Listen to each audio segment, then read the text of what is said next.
Are you interested in sculpting figure?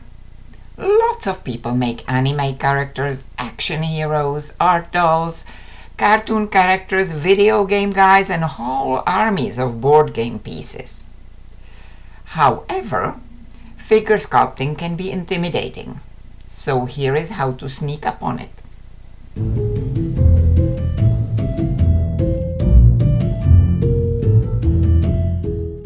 Can I ask you a personal question? How is your figure drawing? Figure drawing is difficult. It is one of those compound skills made up of dizzying number of sub-skills. First, you have to master your medium. Things will work differently if you use pencil as opposed to pen and ink or watercolor. And then there is balance, proportions, gesture, anatomy, foreshortening, shading. It is completely overwhelming.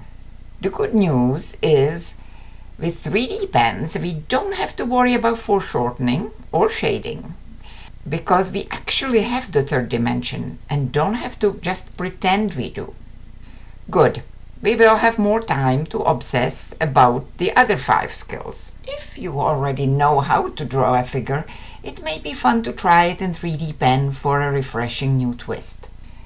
If you are just starting out or working with kids, the trick to not getting completely overwhelmed is to take each one of these skills in tiny doses. We all start here, so let's go from here. Perfectly good symbol for a human. Circle and 5 sticks. Now let's add 5 more sticks. Not too hard, since we just made 5. 5 more is a breeze. 1 for the shoulders and 1 for the hips. So far so good. Let's add 2 more, connecting the 2 new ones diagonally. This gives us 3 solid shapes representing the head and the upper and lower torso, which we will worry about for years to come. That is almost enough for the first lesson, except I really want to keep a little piece of that original stick spine, because that part was actually 100% accurate. We will stick it in between the 2 body parts, stealing the space for it from the top of the bottom triangle. You will see in a minute how handy that part is.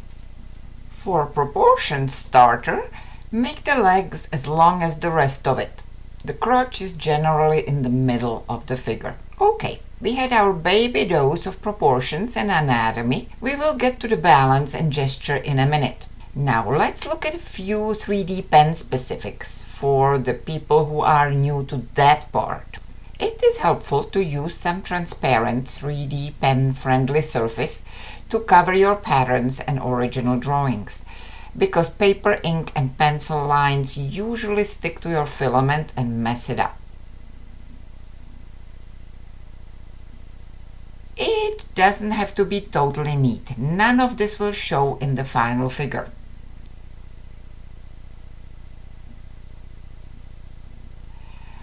I use washable marker to mark where I'm planning to place the knees and elbows.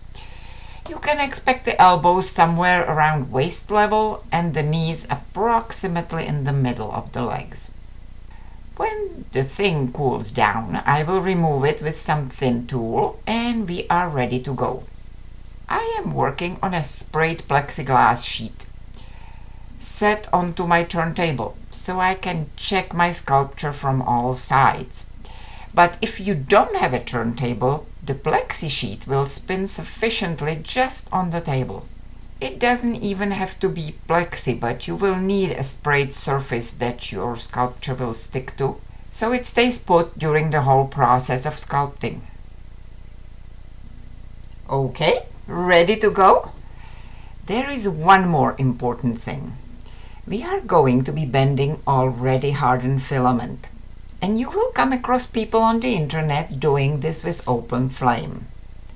It sort of works, but it's way unnecessary overkill. And unless you are very experienced, if you hold it over the flame for just a second too long, it will overmelt and even catch on fire. and hot, completely melted plastic will drip all over the place. So don't do it this way. It's not safe. There are many safer ways to do this. The simplest one is with your pen. If you just put small piece of plastic in the spot you need to bend, it will obediently melt in a couple of seconds in just that one spot, like so. Then you hold it in the desired position until it hardens again and move on to the next spot. Simple and way safer, especially if you work with 3D pens with younger students. Now we are ready. This figure is in what I call the anatomical chart pose. No one really stands like this ever, or hardly ever. So let's give it some gesture, which is art speak for let's give it some attitude. First we'll mount it to the surface and hold. Because if you don't, this will happen.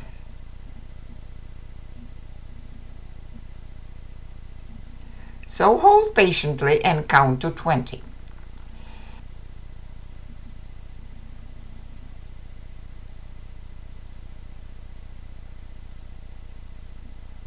Here we go. We are in business. Just made the transition from 2D to 3D.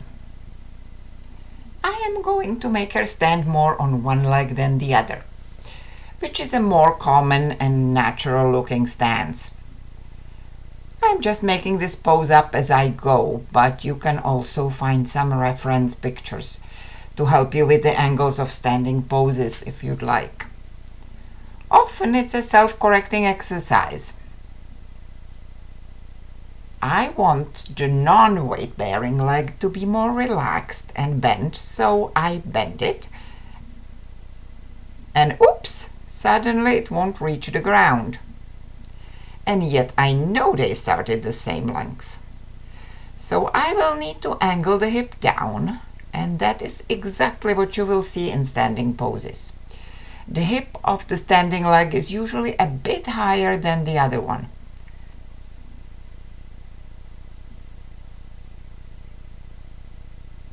Now it's reaching. I just need to decide in which direction this foot will be pointing. After each adjustment, spin it around to check the gesture of the pose and the balance.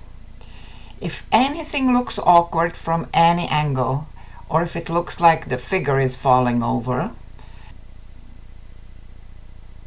this one's falling this way now, fix it while it's easy to fix. Here is the point why we needed the little straight stick between the top and the bottom of the torso. You need to be able to adjust the position of all those three big body masses separately, and that skinny spot is easy to remelt and reposition. Plus, it actually looks that way. I will turn her upper torso as if she was talking to someone standing. Right here. And check again. Perhaps adjust the direction of the head a bit.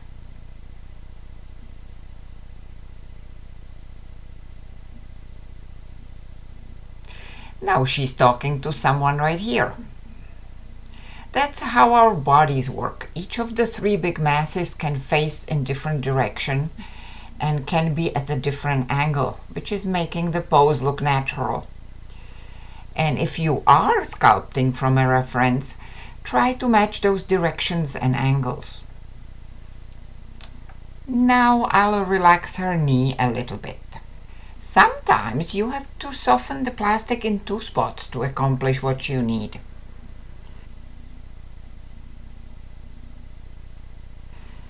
I do the arms last to see the final pose, but then if they end up being in the way, I remove them and reattach them later. But it's nice to plan the whole pose at this point. Perhaps I will put a hand on her hip. This will definitely be in my way later, but we'll cross that bridge when we come to it.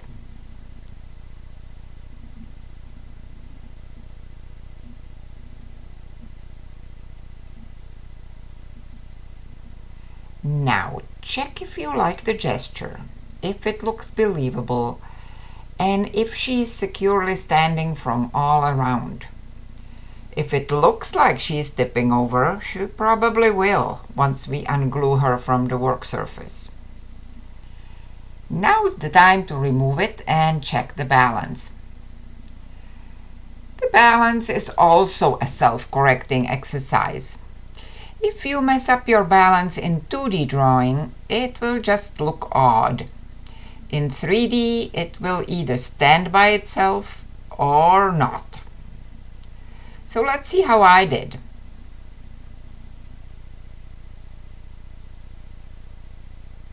Yay! It's standing, and I can even spin it, and it's still standing. So far, so good. Time to reattach it to the surface and put some flesh on her bones. What we have done here is not only made a 3D gesture drawing, but also build an armature for our figure.